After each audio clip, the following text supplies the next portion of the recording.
स्वागत है Sanju technical YouTube channel में। तो आज की इस वीडियो में आपसे जो है इग्नो जून 2022 एग्ज़ाम के में अच्छे नंबर लाने के लिए कुछ टिप्स और ट्रिक्स के बारे में बात करूंगा। तो क्या आप भी एग्ज़ाम से घबरा रहे हैं?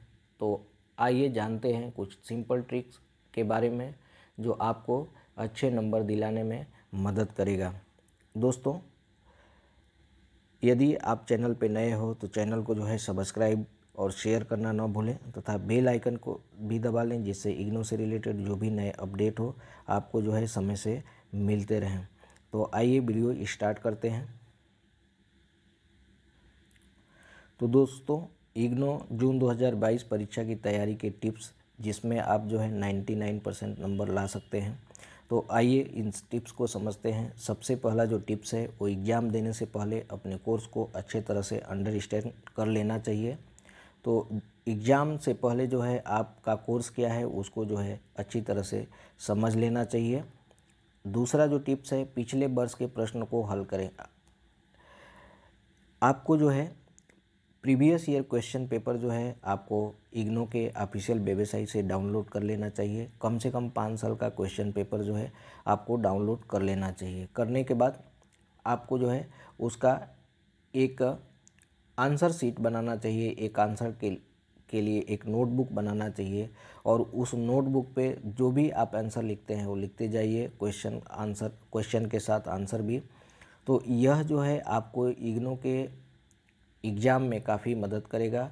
और बहुत सारे क्वेश्चन जो है दोहराए भी जाते हैं, जैसे उसको अगर 2018 में पूछा गया है तो हो सके कि आपका 2022 में पूछा जाए। इसी तरह अगर कोई क्वेश्चन 2020 में पूछा गया है तो हो सके कि 2022 में पूछा जाए। तो इस तरह से जो है आपको जो है प्रीवियस ईयर का क्वेश्चन पेपर जो है डाउनलोड करके उसका एक हल बनाना चाहिए, जिससे आपको जो है इग्नो में अच्छे नंबर लाने में मदद मिलेगी। तथा किसी भी आप यदि इंस्टीट्यूट से आप पढ़ाई करते हैं तो उसमें भी आपको यह पिछले वर्ष के क्वेश्चन पेपर को दोहराना ही चाहिए। अभी इग्नो के ऑफिशियल वेबसाइट से किस प्रकार से प्रीवियस ईयर का क्वेश्चन पेपर डाउनलोड करना है उसके लिए मैंने एक काफ़ी अच्छी वीडियो बनाई है, उसको आप देख सकते हैं और उसकी मदद ले सकते हैं इग्नो का प्रीवियस ईयर का क्वेश्चन पेपर डाउनलोड करने के लिए और प्रिंट करने के लिए। परीक्षा के सिलेबस को समझे। जो एग्ज़ाम में आपका क्वेश्चन पेपर आता है उसको आपको समझ लेना है कि कितने नंबर का आएगा, ऑब्जेक्टिव रहेगा या किस तरह के प्रश्न पूछे जाएंगे। इसको आपको पहले ही समझ लेना चाहिए एग्ज़ाम से पहले, ताकि आपको जो है एग्ज़ाम में जाने के बाद कोई दिक्कत नहीं हो। कितने शब्दों में मुझे जो है अपने आंसर को लिखना है, ये सारी चीज़ें जो है समझ लें। रेफरेंस बुक का भी आप मदद ले सकते हैं। आपने यदि इग्नो का बुक पढ़ लिया है या उसको समझ लिया है, या आपको लगता है कि अभी जो है मुझे रेफरेंस बुक की ज़रूरत है, तो आप जो है 2 जो पब्लिकेशन है उनके बुक को प्रीफर कर सकते हैं। एक तो गुली बाबा पब्लिकेशन और दूसरा जो है आपका नीरज पब्लिकेशन की बुक को जो है आप प्रीफर कर सकते हैं इग्नो के एग्ज़ाम में तैयारी करने के लिए। यहाँ पे जो है आपको 5वें टिप्स के बारे में अभी बताने जा रहे हैं। लिखना बहुत ही मायने रखता है। यदि आप अच्छी तरह से इग्नो के एग्ज़ाम में लिखते हैं, आपका जो आंसर है वो साफ़ सुथरा आप आंसर अपने बुक पे, अपने नोटबुक पे लिखते हैं, अपने जो परीक्षा में आपको पेपर मिला है उसमें यदि आप अच्छी तरह से लिखते हैं, आपकी राइटिंग काफ़ी अच्छी है और आप कहीं भी कट नहीं लगाते हैं, तो आपको जो है अच्छे मार्क मिलने के चांसेस जो है 99% बढ़ जाता है।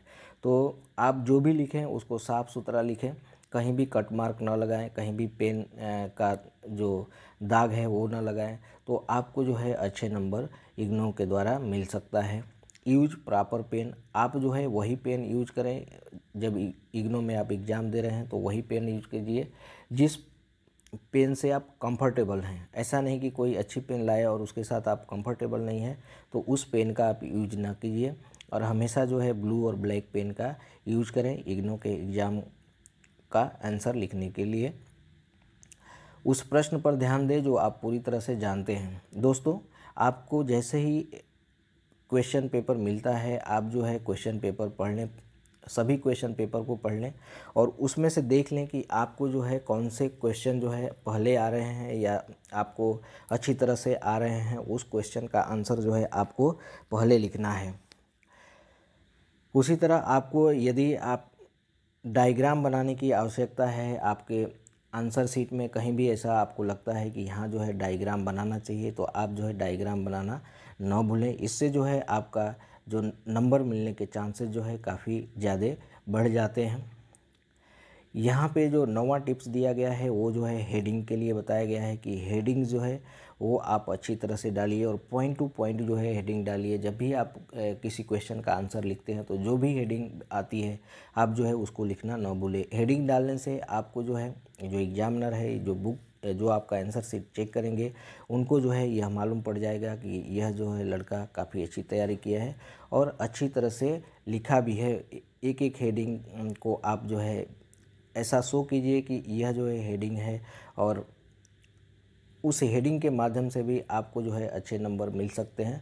तो हेडिंग्स और पॉइंट टू पॉइंट लिखना ना भूलें। No more pages provide by IGNOU. IGNOU के द्वारा केवल जो है 26 पेज जो है प्रोवाइड किए जाते हैं। इन 26 पेज में ही आपको पूरे क्वेश्चन का आंसर लिखना होता है। तो हो सके तो आप जो है अपने सभी क्वेश्चन का आंसर जो है इसमें लिख डालें, क्योंकि इग्नो के द्वारा केवल 26 पेज ही प्रोवाइड किए जाते हैं।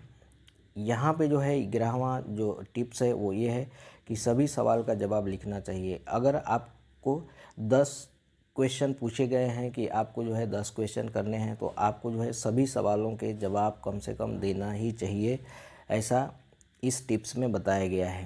तो जब आप सभी क्वेश्चन करते हैं तो आपको जो है नंबर मिलने के चांसेस जो है 99% बढ़ जाते हैं कि आपने सभी क्वेश्चन का आंसर देने की कोशिश की है।